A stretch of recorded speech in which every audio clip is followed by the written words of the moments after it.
Today we're going to look at our March 2022 dividend investment strategy and the results. Those dividends are going to help provide us income for our FIRE journey in 2024. So stick around and we'll let you know how much we made in March 2022.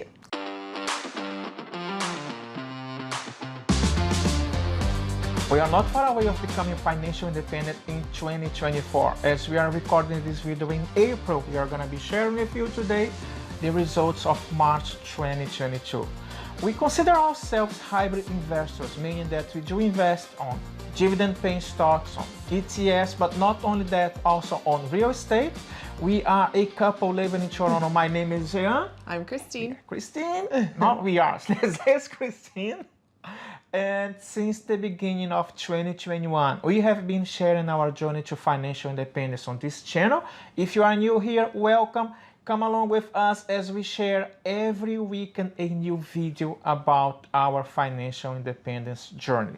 If you are new to this concept, we discovered back in 2019, and at that time we had around $60,000 in consumer debt, got rid of this debt, and now here we are, dividend and happy investors. And today we are going to be dividing this video in three parts. We're going to share with you the dividends and companies who paid us dividends in March 2022. After that, we're going to give you and share with you the breakdown of the different sectors. But not only that, we now are able to compare year over year. We also want to do that with you. I've been talking quite a lot. Now go over to you.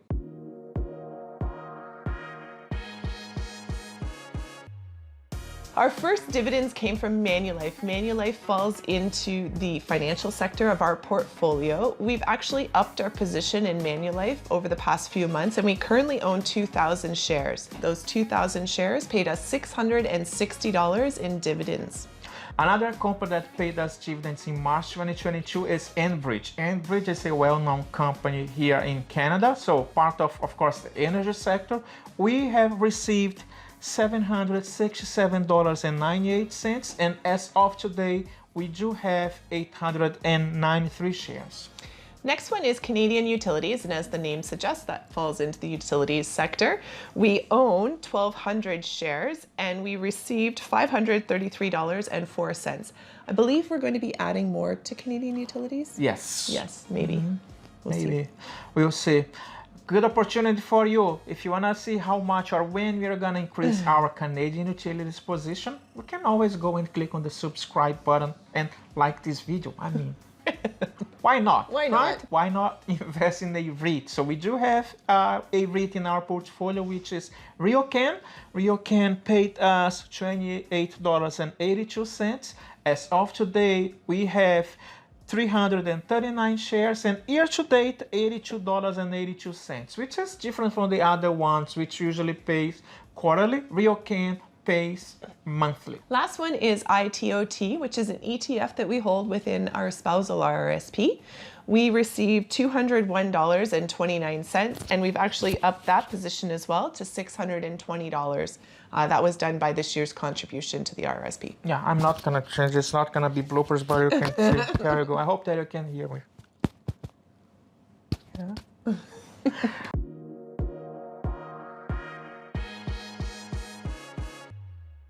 All right. So let's share our breakdown so far this year. There's going to be a graphic on your screen, but how much the different sectors paid us year to date. So year to date from the telecoms, we've received $630.15. Utilities, we've received $1,076.80. Financials is by far our largest amount, and that's $2,769.13. REITs, $82.82. ETFs, $297.06. Healthcare, $112.66, and energy, $767.98. So if you sum everything up to this month in March 2022, we had received $5,736.60. By the way, this 5,000, it's around 23% of our goal for 2022. So in 2022, our goal is to reach $25,000 in dividends per year.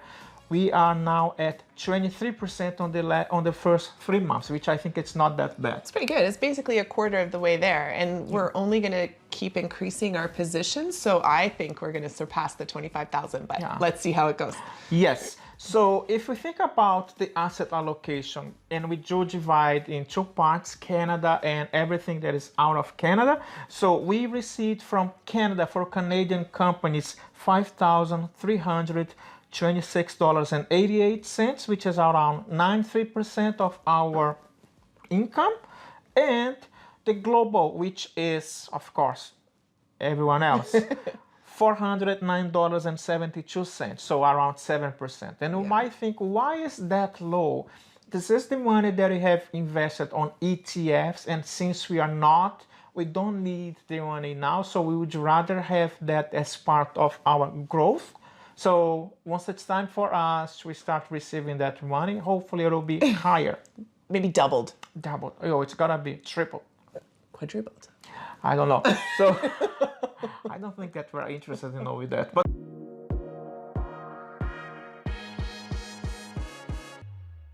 so just a few interesting facts about everything that's kind of gone on over the past year. You're going to notice if you go back to March of 2022's dividend income video, we had 11 different positions that were paying us out dividends and distributions. We've simplified our portfolio and we only have, as you can see today, 5 positions. But those 5 positions, along with additional contributions to our investments, have yielded a 60% increase in the dividends we've received year over year. Yeah, which is kind of crazy, right? And by the way, it makes things so simple, because before you have to do a lot of math. It doesn't mean that you don't have to do math now, but it makes things easier. And as we always say, it's part of your journey to financial independence. We keep learning as we go. We keep improving as we go. And so like we mentioned as well, we purchased more positions in ITOT. That position is held within a spousal RRSP. We only contribute, in our case, we contribute to the RRSP once a year. The reason we contribute once a year is we tend to wait until the end of the year to see exactly how much we need to put into that RRSP in order to offset any tax that might need to be paid by myself.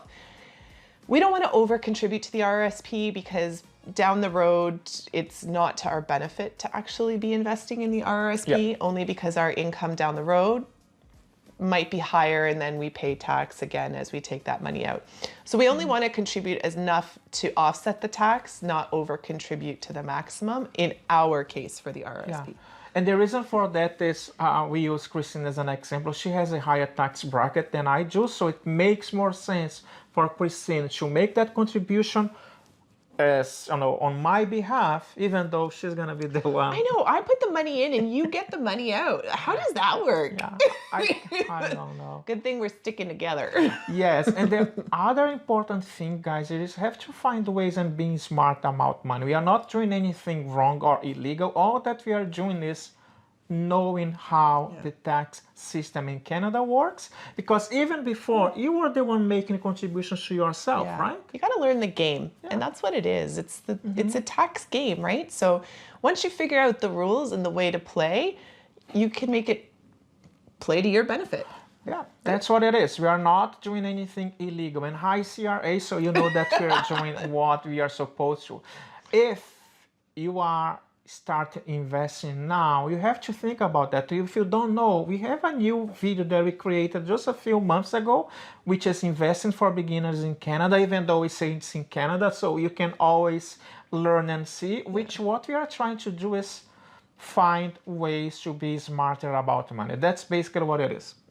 So just before we take off, we're going to pull that card that we talked about previously from the deck that Jean found. It's called Talking Sense. It's put out by the University of Chicago, just to get you and your friends and family talking a little bit more about finances and getting to start your brain moving. So let's see what we've got here. I want this end of the deck, way down go here. For it. What's this one? When your goal is to save, how do you avoid the temptation of spending money? The 72-hour rule. If I want to do something, I'm really interested in doing it, it takes me a while. I will not buy by instinct, so I would keep it in my mind until I realize if I really need it or not. So I always take some time to buy something. Yeah, I think I do now as well. It wasn't that way for a very long time. But now I always think about the future and our vision for where we want to go and what we want our future to be. And is this thing that I want to buy or this item or experience going to benefit us down the road? That's how I look at it. If it's not going to benefit us, it doesn't get purchased. What about you? What are your things? You have anything to share with us? Yeah, we'll put the question right now down below. All right, guys, that's it for this week. We hope you had a great week. We'll see you next time. And until then, stay safe. Stay safe, take care, and I'll see you in our next video. Bye. Bye.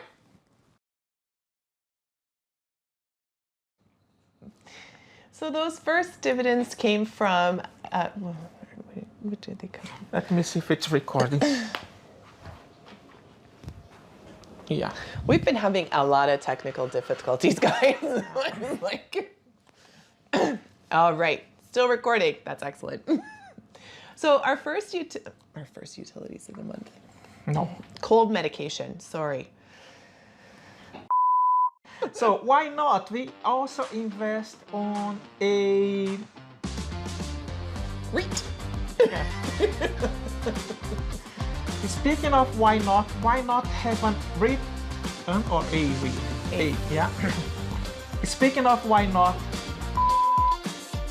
I was crazy with it here up here, but I didn't wanna have it work while we were talking. I hope that it's still recording this time. 18th time's a charm, amor. It is.